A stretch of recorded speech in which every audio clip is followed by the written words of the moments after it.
Merci. Alors, là, pour le coup.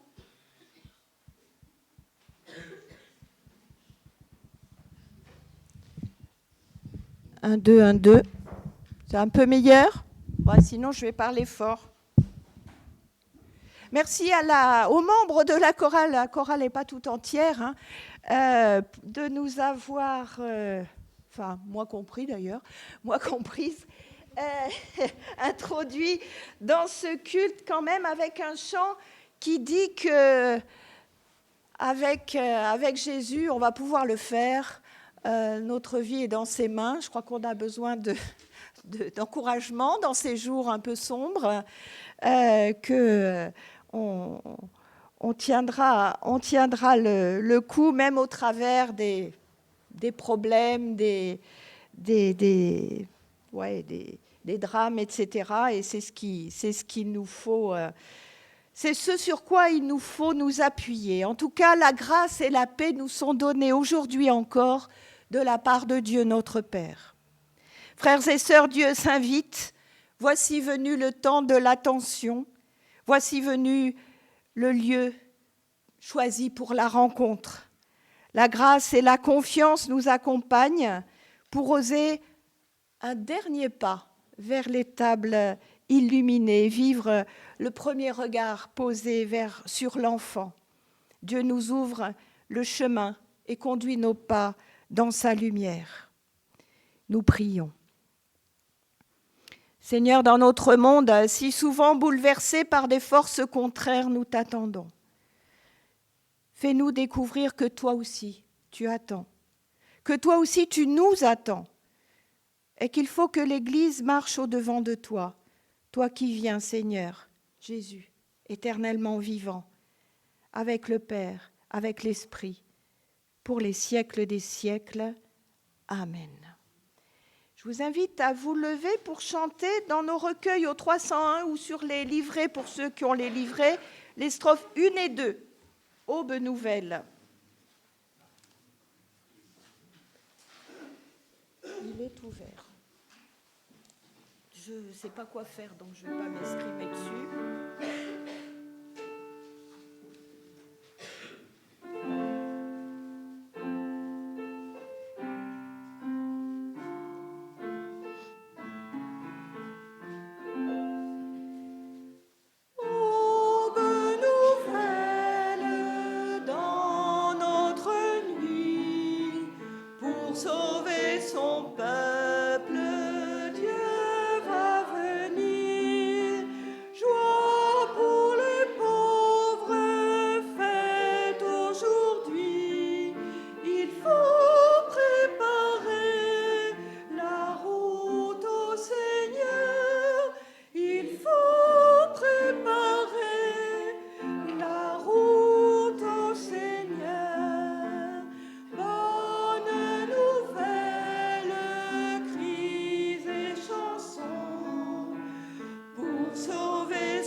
Louons le Seigneur. Enfants de Dieu, louez le Seigneur. C'est un grand jour pour nous qui se lève aujourd'hui. Réjouissons-nous ensemble, chantons. Que notre visage s'éclaire, que notre cœur se rende compte que le Seigneur nous aime.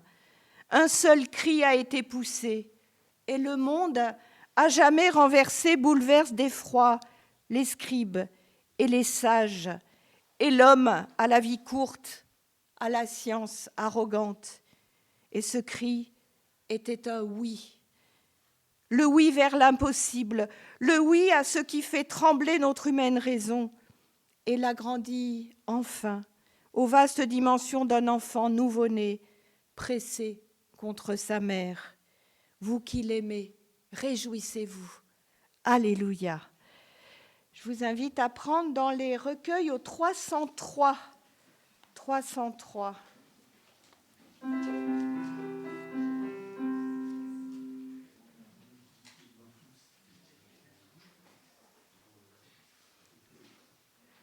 Cécile, Alain me demande si tu as enlevé le Bluetooth. Oui.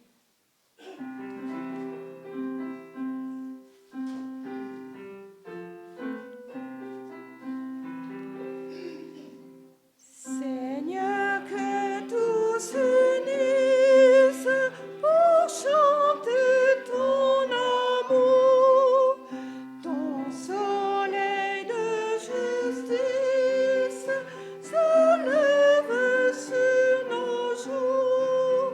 Le Fils de Dieu est homme, avec nous désormais. C'est sa vie qu'il nous donne et nous marchons en paix. Quand la terre est remplie de cris et de fureur, quand nous perdons nos vies en restant dans nos peurs, c'est lui qui nous appelle et vient nous délivrer. Il est le Dieu fidèle pour nous réconcilier. Quand notre foi t'espère, oh viens, nous t'attendons. Prends pitié de la terre, ne tarde plus longtemps. La création soupire après la liberté. C'est toi qu'elle désire en ton éternité. Je vous invite à vous asseoir. Nous entrons dans la repentance. Seigneur Jésus, en ce temps de l'Avent, prépare toi-même dans le désert de notre cœur le chemin de ton retour. Nous sommes si souvent orgueilleux. Apprends-nous l'humilité. Nous tombons vite dans le désespoir, mets en nous une espérance. Nous vivons si facilement dans le mensonge. Aide-nous à marcher dans la vérité. Nous cheminons si aveuglément dans l'obscurité. Éclaire-nous de ta lumière. Alors, nous pourrons voir ta gloire et adorer ta présence dans le visage de chacun et de chacune de nos frères et de nos sœurs. Amen. Et nous restons assis, nous chantons soit sur nos livrets, soit dans nos recueils, au 322, les 2 premières strophes.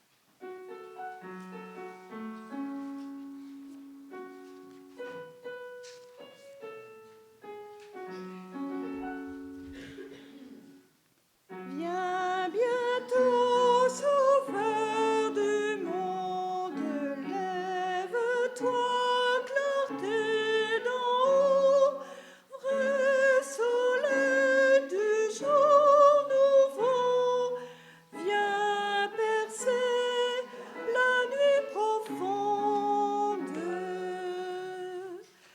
Ta puissance dans l'histoire transfigure nos tourments en douleur d'enfantement, où déjà surgit ta gloire. Frères et sœurs, notre Dieu est un Dieu d'amour et de grâce. Il ne nous laisse pas dans la détresse. Il veut pour nous la vie, pour montrer que nous voulons véritablement accueillir cette grâce, la faire nôtre pour en vivre Je vous invite à vous lever.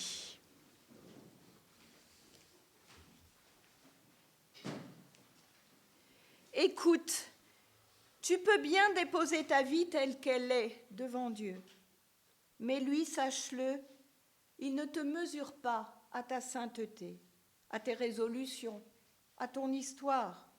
Lui, il rit de tes remords et de tes doutes. Il te pardonne par grâce.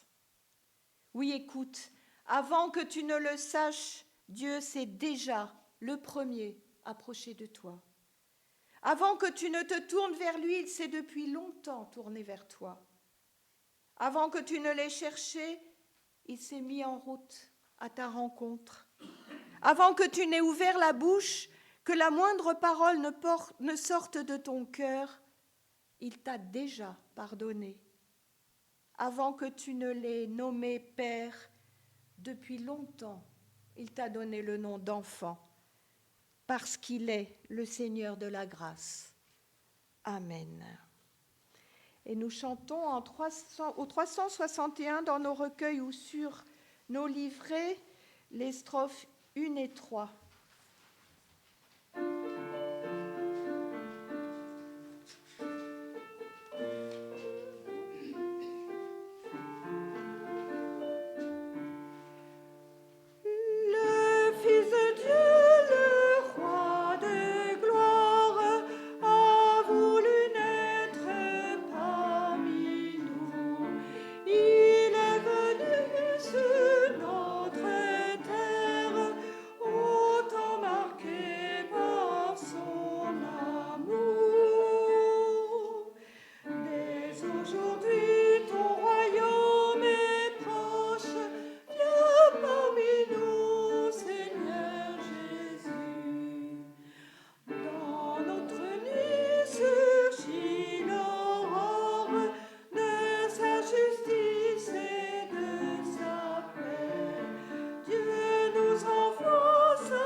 Pardonnés et libérés, écoutons maintenant comment Dieu veut être servi et ce qu'il nous donne la force de faire. Avec sa grâce, le Seigneur accompagne notre volonté et même s'il nous faut nous appauvrir, prenons le chemin du partage. Avec sa grâce, offrons la douceur et relevons ceux qui pleurent. Avec sa grâce, luttons pour la justice et enlevons selon nos moyens la misère des corps et des cœurs. Avec sa grâce, introduisons la pureté et éloignons le mensonge. Avec sa grâce, face à la moquerie et à l'insulte, armons-nous du courage qu'il nous donne de montrer notre foi en Christ. Avec et par sa grâce, rayonnons de la joie de croire et de persévérer chaque jour de notre vie. Amen. Et nous chantons sur nos livrets « Ô mon peuple, prends courage », les strophes 1 et 3.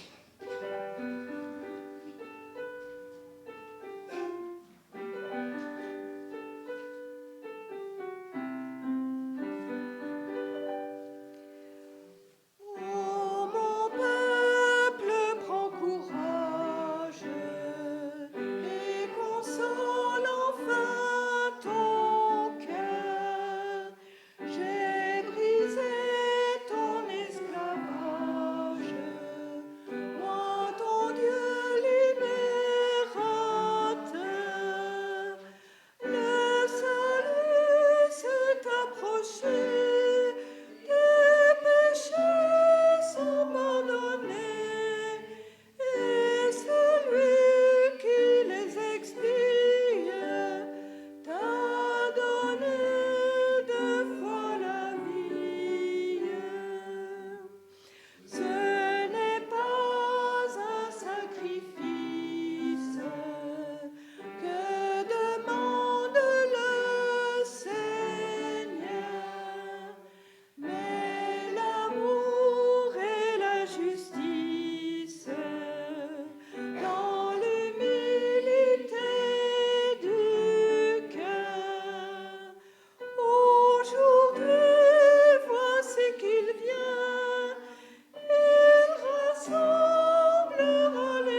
vous invite à vous asseoir. Nous prions avant d'ouvrir les Écritures afin qu'elles deviennent pour chacun et pour chacune d'entre nous véritablement paroles de vie. Père, le monde autour de nous se prépare pour les fêtes. Nous voici pour accueillir ta parole. Fais-la résonner en nous afin qu'elle donne sens à notre fête. Voici nos projets devant toi et notre disponibilité offerte. Que ton esprit enracine en nous ta parole et nous ouvre à elle pleinement. Qu'elle soit dans les jours à venir notre joie et notre allégresse. Amen. Dans le livre du prophète Ésaïe, nous lisons au chapitre 7, les versets 10 à 16. Donc il va falloir parler fort puisque le micro ne fonctionne pas. Ça devrait aller. Le Seigneur a encore parlé au roi Akaz. Demande au Seigneur, ton Dieu, de te donner un signe au fond du monde des morts, ou bien là-haut dans le ciel. Mais Akaz a répondu, « Non, je ne demanderai rien. Je ne veux pas provoquer le Seigneur. » Alors Ésaïe a dit, « Écoutez donc, vous qui êtes de la famille du roi David. Vous fatiguez les gens, et on dirait que cela ne vous suffit pas. Vous fatiguez aussi mon Dieu. Eh bien, le Seigneur lui-même vous donnera un signe. La jeune femme sera enceinte, et elle mettra au monde un fils. Elle l'appellera Emmanuel. C'est-à-dire, Dieu est avec nous. Il se nourrira de crème et de miel, jusqu'au moment où il saura rejeter le mal et choisir le bien. Maintenant, tu as peur des rois de Syrie et d'Israël. Pourtant, avant que cet enfant soit capable de rejeter le mal et de choisir le bien, les habitants de ces deux royaumes auront abandonné leur pays. Dans l'Épître aux Romains, au chapitre 1, les versets 1 à 7. Pas trop vite.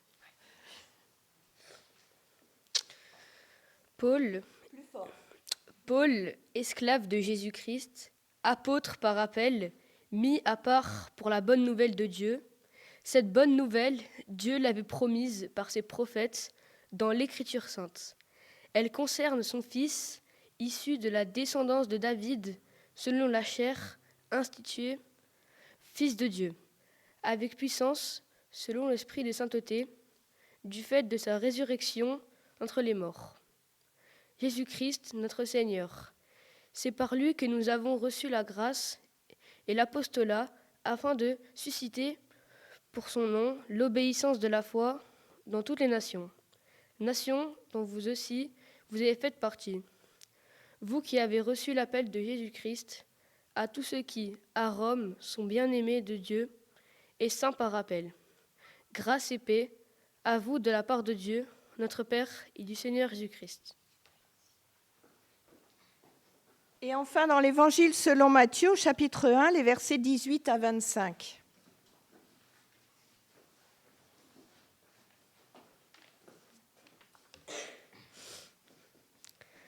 Voici comment arriva la naissance de Jésus-Christ. Marie, sa mère, était fiancée à Joseph. Avant leur union, elle se trouva enceinte par le fait de l'Esprit Saint. Joseph, son mari, qui était juste et qui ne voulait pas la dénoncer publiquement, décida de la répudier en secret. Comme il y pensait, l'ange du Seigneur lui apparut en rêve et dit : « Joseph, fils de David, n'aie pas peur de prendre chez toi Marie, ta femme, car l'enfant qu'elle a conçu vient de l'Esprit Saint. Elle mettra au monde un fils, et tu l'appelleras du nom de Jésus, car c'est lui qui sauvera son peuple de ses péchés. » Tout cela arriva afin que s'accomplisse ce que le Seigneur avait dit par l'entremise du prophète. La Vierge sera enceinte, elle mettra au monde un fils, et on l'appellera du nom d'Emmanuel, ce qui se traduit Dieu avec nous. À son réveil, Joseph fit ce que l'ange du Seigneur lui avait ordonné, et il prit sa femme chez lui. Mais il n'eut pas de relation avec elle, jusqu'à ce qu'elle eût mis au monde un fils qu'il appela de nom de Jésus.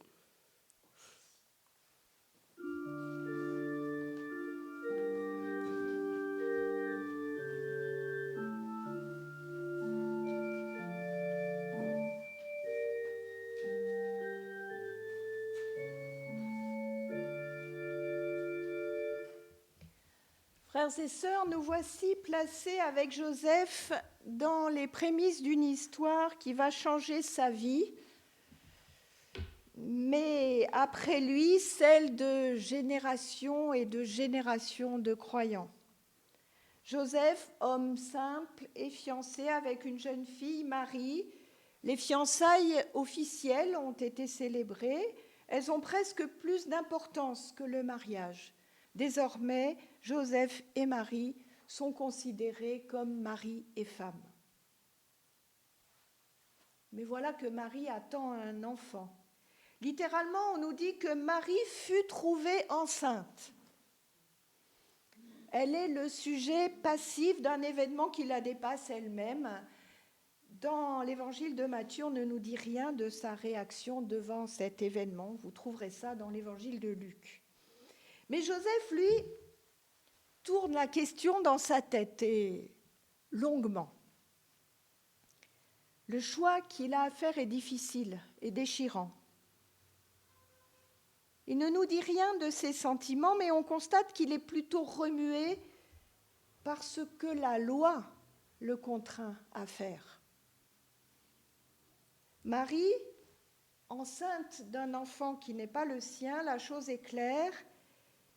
S'il la dénonce, elle risque légalement, en tout cas, la lapidation, même si on n'est pas très sûr qu'au temps de Jésus, ce soit encore appliqué.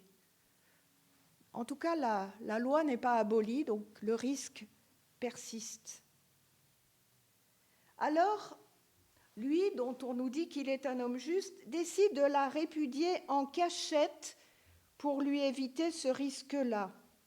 Je vous avoue que je ne sais pas comment on peut répudier en cachette, mais bon. En tout cas, c'est son option. Sa justice l'amène en fait à choisir le moindre mal. Et voilà qu'un songe vient l'amener à revoir sa position. Ce qui a été conçu en elle, nous dit-on, insistant là encore sur leur rôle passif à tous les deux, eh bien, ce qui a été conçu en elle l'a été du Saint-Esprit. Le début de l'évangile de Matthieu, le tout début, nous parlait de la genèse de Jésus. On avait toute une généalogie. Il est là question de l'Esprit Saint. Clairement, Matthieu établit un parallèle avec le récit de la création, invitant Joseph, et nous avec, à découvrir, dans la venue de cet enfant annoncé, rien moins que les débuts d'une création nouvelle.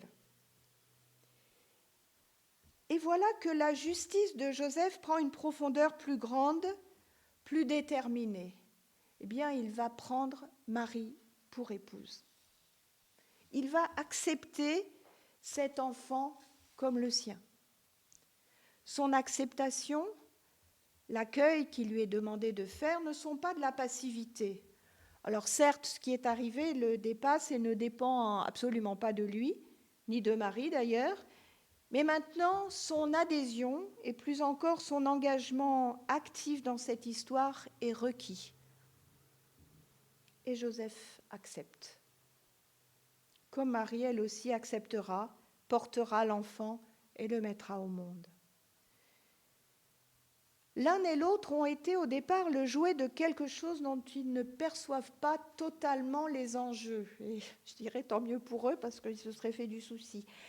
Mais l'un et l'autre ont accepté de jouer un rôle actif et décisif dans la venue au monde de cet enfant, dont le récit nous dit bien déjà la double origine.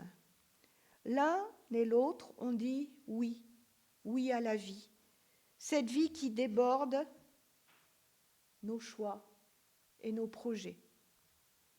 Cet enfant sera donc ancré dans la lignée de David par la généalogie qui précède donc notre récit, mais sera aussi de conception divine, ainsi que nous le raconte ici Matthieu, et je me garderai bien de vous expliquer comment, parce que je n'en ai pas la moindre idée. Ce récit nous raconte comment le royaume peut jaillir au cœur même de la réalité, dans l'inattendu de la volonté de Dieu. En ce sens, ce récit nous concerne aussi. Ce n'est pas juste une jolie histoire qu'on peut se raconter une fois par an, et voilà, ça fait du bien, c'est la tradition. Mais si on réfléchit bien, pour nous aussi, il peut se passer, et il se passe, des événements dans nos vies qui, du jour au lendemain, et même parfois d'une minute à l'autre, font prendre à nos existences un chemin tout à fait inattendu. Ça peut être des rencontres, ça peut être plein de choses. Je ne suis pas certaine que ces événements aient tous pour le monde le même impact, mais dans nos vies personnelles, en tout cas, ils ont du poids. Comme Joseph, nous pouvons alors nous trouver devant des dilemmes où ce qui nous paraît juste de faire ne va peut-être pas assez loin. On sent bien que c'est du moindre mal, comme je disais pour Joseph. Car finalement, ce que nous montre ce passage concernant Joseph, mais du coup pour nous aussi, c'est que la manière la plus juste d'agir, eh bien, c'est d'agir avec amour. C'est pas de se laisser porter par le qu'en dira-t-on, les lois, le machin, le truc, le bidule, je sais pas quoi. Joseph s'apprêtait à sauver les apparences, alors pour lui et pour Marie, sauvant peut-être par là même la vie de Marie. Mais en la prenant pour épouse, en acceptant, et Dieu sait que ça a été compliqué ensuite pour lui, la responsabilité de cet enfant qu'il adopte pour le sien, Joseph met l'amour avant la loi, avant la respectabilité, avant la raison même. Et l'on sait combien donc les débuts seront difficiles. Quel rôle primordial Joseph va jouer dans la préservation de la sécurité, de la vie même, de la mère et de l'enfant. Finalement, on peut dire que lui aussi lui aura donné la vie. Du moins, la lui préservera-t-il. Ce que nous montre aussi ce texte, c'est que quand l'événement brutal nous tombe dessus et devant la difficulté du choix, une aide extérieure est nécessaire. Alors ici, Dieu a employé les grands moyens quand même. C'est un envoyé de Dieu qui vient aider Joseph dans sa décision et il commence son exhortation par une phrase bien connue pour tout lecteur de l'Évangile, « Ne crains pas ». Alors ça, lisons, relisons et re-relisons les Évangiles. Jésus n'arrête pas de nous dire ça, « Ne crains pas ». Ne crains pas, donc voilà un élément important dans la prise de décision en période de crise pour tout un chacun, aujourd'hui encore. Car en effet, comment faire un choix éclairé si l'on est tenaillé par la peur, par le souci du regard de l'autre, par ses préjugés, par l'angoisse devant un avenir que nous n'avions pas anticipé, si tant est qu'il soit jamais possible d'anticiper son avenir. Parce que, comme je le disais, les événements nous arrivent des fois de manière inconsidérée parfois. Ne crains pas, nous dit l'ange, fais confiance à la vie, fais confiance à l'amour, va de l'avant, accepte ce qui t'arrive là et qui t'apparaît pour le moment comme une catastrophe, ou au moins comme une difficulté, un retard, un souci. Accueille la vie telle qu'elle jaillit au moment même, car c'est peut-être là qu'est le royaume et qu'il germe. Accepte donc, mais en même temps, ne laisse pas les événements se dérouler sans toi. Tu peux reprendre les rênes de ta vie, telle qu'elle est, toute transformée qu'elle soit. Tu peux prendre la responsabilité de tes choix, de tes décisions. tu peux redevenir acteur de ton existence sur ces bases nouvelles, autant qu'inattendues, quelquefois qui peuvent paraître fragiles et délicates, mais on peut choisir d'avancer avec ça. J'allais dire malgré ça, mais avec ça. Et c'est même cela que Dieu attend de chacun et de chacune d'entre nous. C'est cela qu'il t'invite à faire en bannissant la crainte et en mesurant ta justice à l'aune de l'amour. C'est cela qu'il te donne la force de faire. Joseph a suivi le conseil donné par l'ange, mais il ne l'a pas fait servilement pour obéir juste. Son obéissance a été celle de la foi.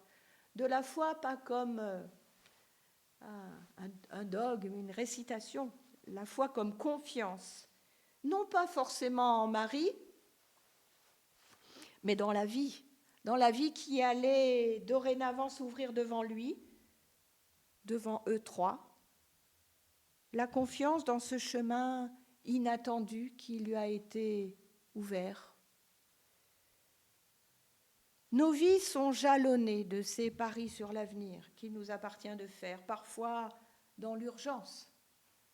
Alors dans ces moments-là, écoutons la voix de l'ange qui nous dit « Ne crains pas ».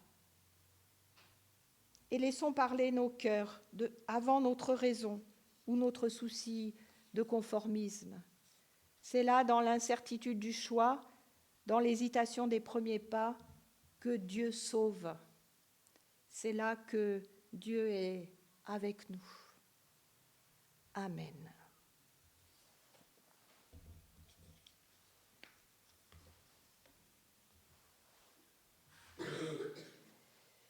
Je vous invite à vous lever pour chanter au psaume 47. Psaume 47.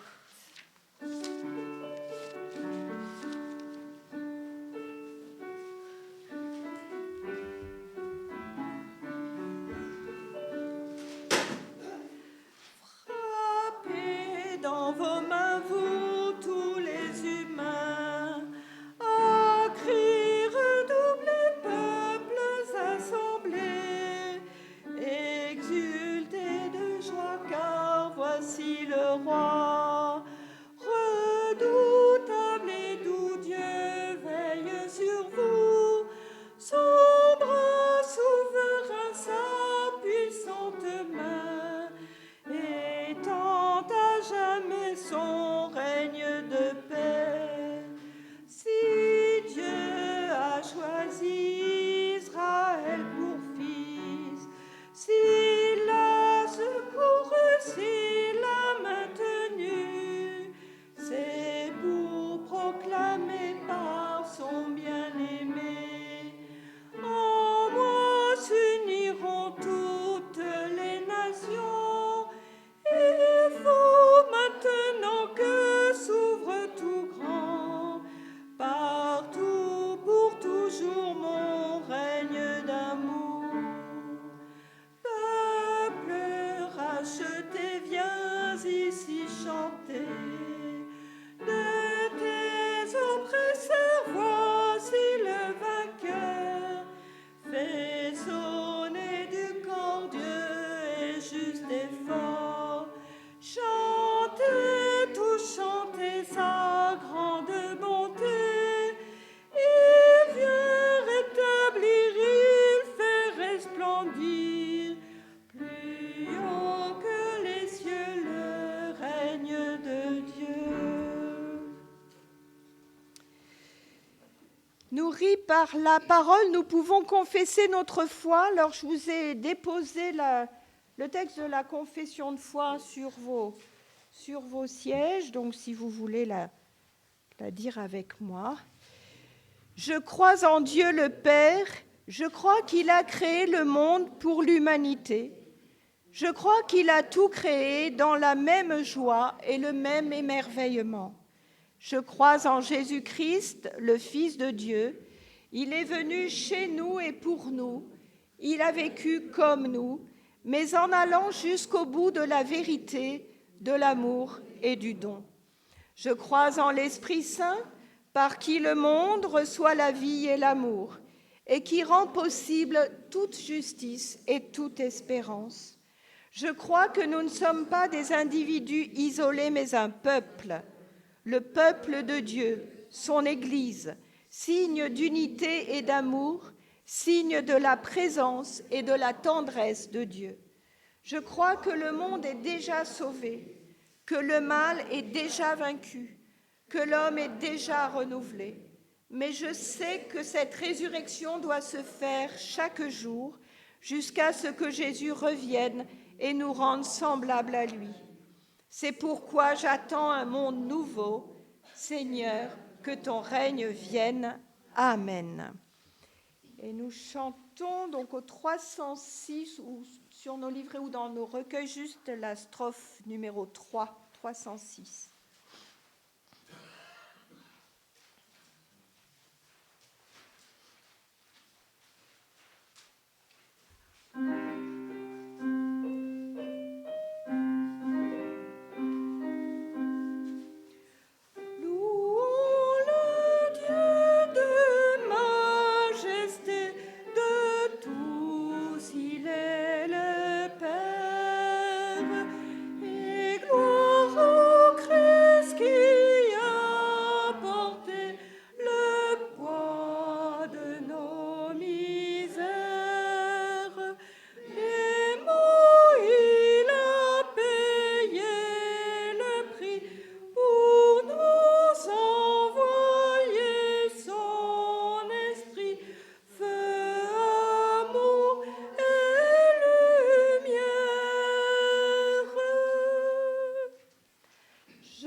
À vous asseoir. Alors, il y a quelques annonces. Et puis ensuite, pendant le temps de l'offrande, la chorale chantera un nouveau chant, un chant de Noël.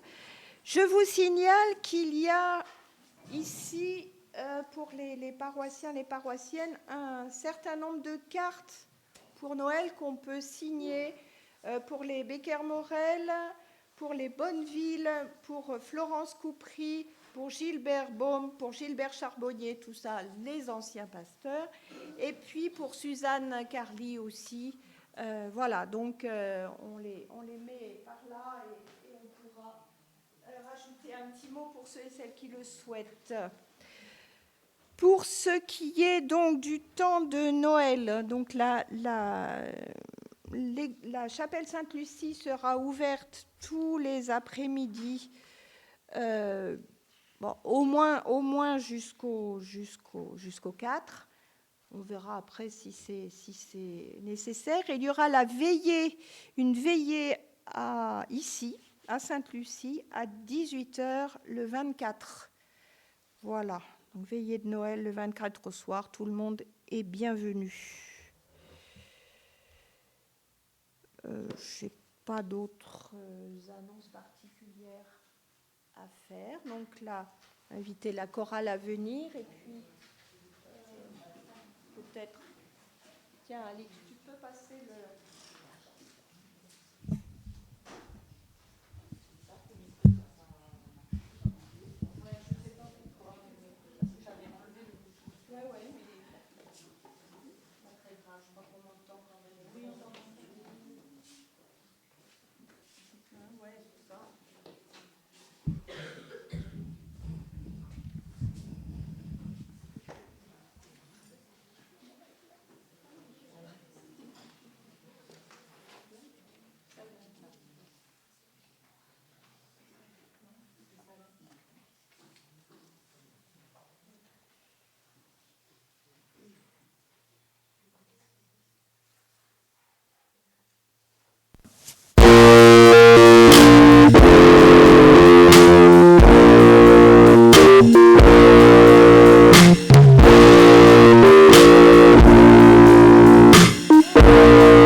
À la veille de Noël, tourne nos regards vers les êtres sans parole, vers les innocents sans voix, vers les isolés coupés de toute chaleur humaine.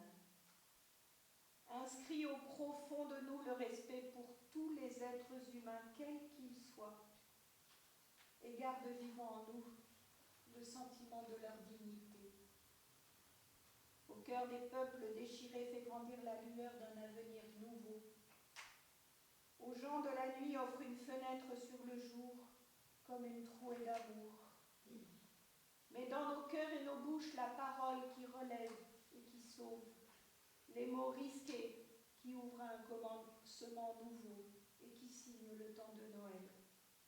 Envoie-nous, porteurs de ton amour et de ta paix, pour les faire fleurir autour de nous avec la joie.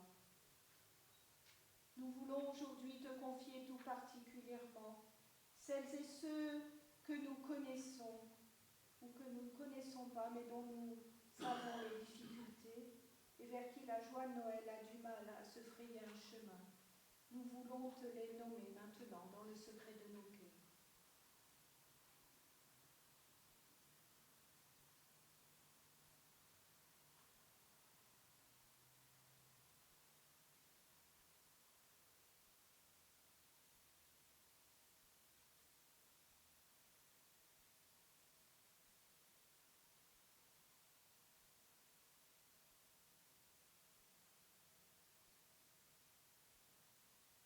Prières, nous pouvons les rassembler dans ces mots que ton Fils nous a lui-même enseignés. Notre Père, qui es aux cieux, que ton nom soit sanctifié, que ton règne vienne, que ta volonté soit faite sur la terre comme au ciel. Donne-nous aujourd'hui notre pain de ce jour. Pardonne-nous nos offenses, comme nous pardonnons aussi à ceux qui nous ont offensés. Et ne nous laisse pas entrer en tentation, mais délivre-nous du mal. Car c'est à toi qu'appartiennent le règne, la puissance et la gloire, pour les siècles des siècles. Amen. Il faut quand même que je le prenne pour la caméra.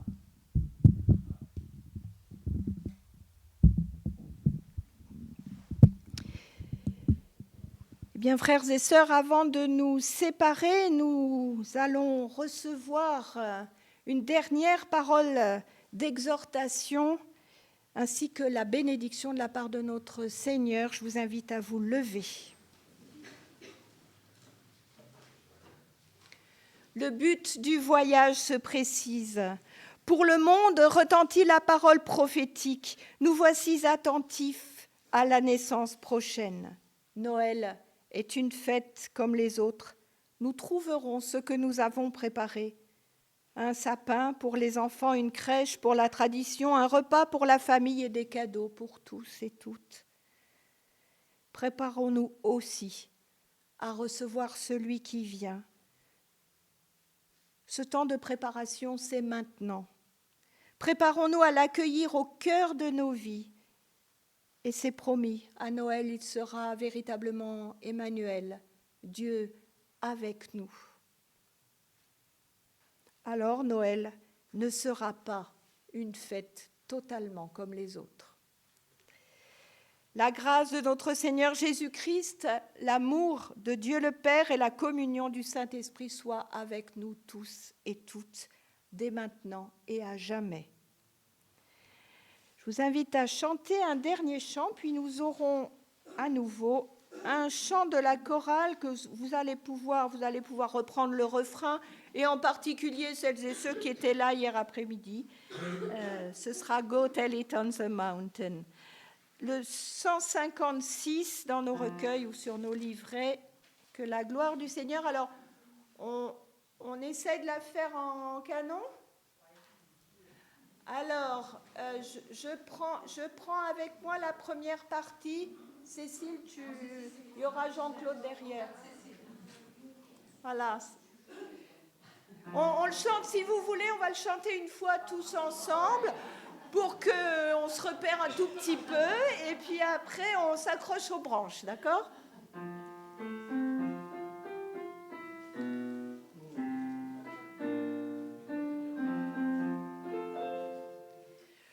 Que la gloire du Seigneur subsiste à jamais, qu'il se réjouisse de ses œuvres. Je chanterai le Seigneur tant que j'existerai, je célébrerai son nom tant que je vivrai. Alors le deuxième groupe démarrera au 3. Parce que sinon, on va pas faire 4 groupes quand même. On va essayer d'être raisonnable.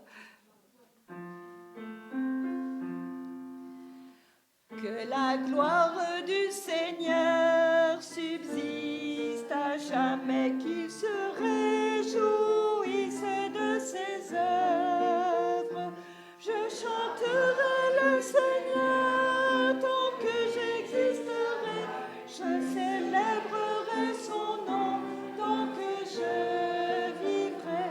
Que la gloire du Seigneur subsiste à jamais, qu'il se réjouisse de ses œuvres. Je chanterai le Seigneur tant que j'existerai, je célébrerai son nom tant que je vivrai. Je chanterai le Seigneur tant que j'existerai, je célébrerai son nom tant que je vivrai.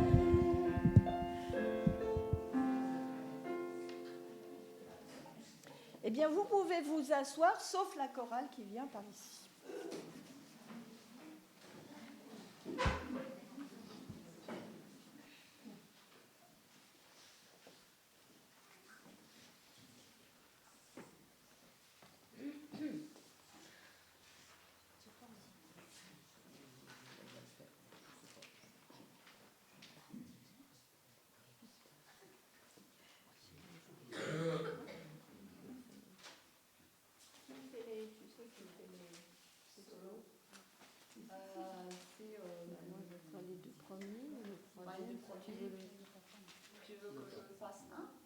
Le troisième, si tu veux. Le troisième, normalement, c'est le troisième.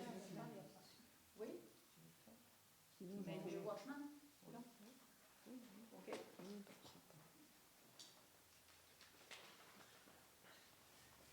Alors.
n'est pas prêt.